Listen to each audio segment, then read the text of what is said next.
Welcome back. The details. Egypt has expressed a grave concern over ongoing clashes in Sudan between the Sudanese army and rapid support forces.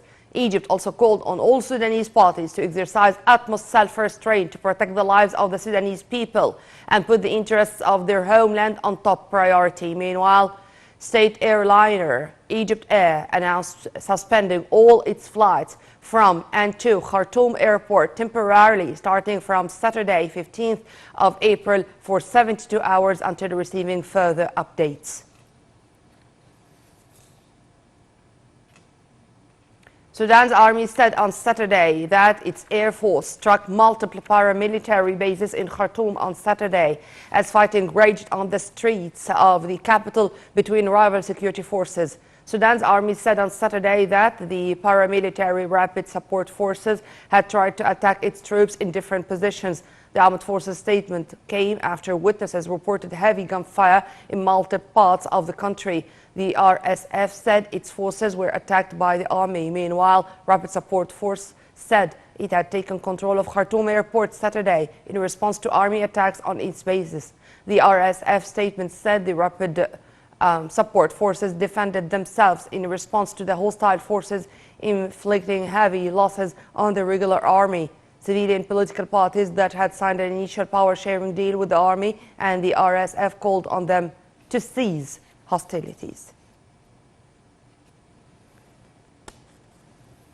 And the Sudanese clashes also drew reactions. Saudi Arabia's foreign ministry said in a statement on Saturday that it's deeply concerned about the escalation and clashes in Sudan and called on those involved to choose dialogue over conflict. European Union Foreign Policy Chief Josep Borrell also called on all forces involved to stop the violence in Sudan immediately and said in a tweet that all EU staff in the country were safe and accounted for. Meanwhile, the U.S. ambassador to Sudan, John Godfrey, said on Saturday the escalation of tensions between the military components and in Sudan to direct fighting was extremely dangerous and called urgently on the senior leadership to stop the clashes.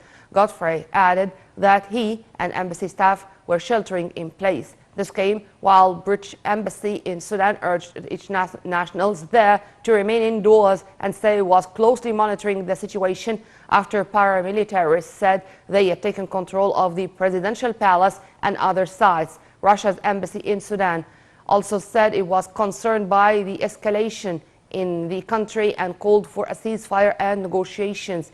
The embassy said the atmosphere in the capital Khartoum was tense, but Russian diplomats are safe. Egypt welcomed the prisoner swap that started between the Yemeni government and Houthi militias under the United Nations and the International Committee of the Red Cross. Details. The Egyptian Foreign Ministry said in a statement on Saturday that the state has raised prisoner swap that started between Yemeni government and Houthi militias under United Nations and the International Committee of the Red Cross. The statement said the swap is considered an important step to renew truce in Yemen and support efforts to reach political settlement for lasting peace. It added that Egypt fully backs efforts aiming to restore security and stability in Yemen and maintain unity and territorial integrity in the Arab country. In addition, the Foreign Ministry pointed out that prisoner exchange is a confidence-building measure coinciding with an intense diplomatic push to end Yemen's war, which has left hundreds of thousands dead from the violence, as well as knock-on effects like food insecurity and lack of access to health care.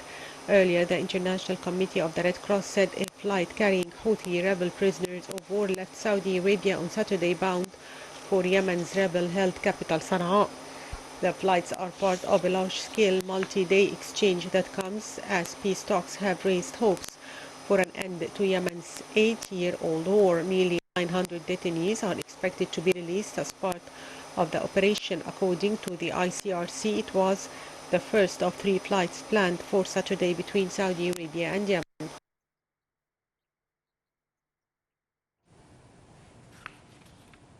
Foreign Minister Sameh Shukri participated in the consultative meeting of the foreign ministers of the Gulf Cooperation Council GCC member states, as well as Egypt, Jordan and Iraq in Jeddah, Saudi Arabia.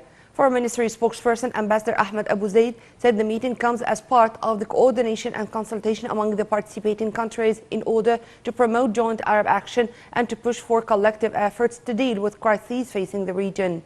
This also comes in the framework of achieving the joint Arab benefits as well as the aspirations of the Arab peoples. The Saudi Foreign Ministry said in a statement that Gulf Arab foreign ministers discussed Syria's possible return to the Arab fold.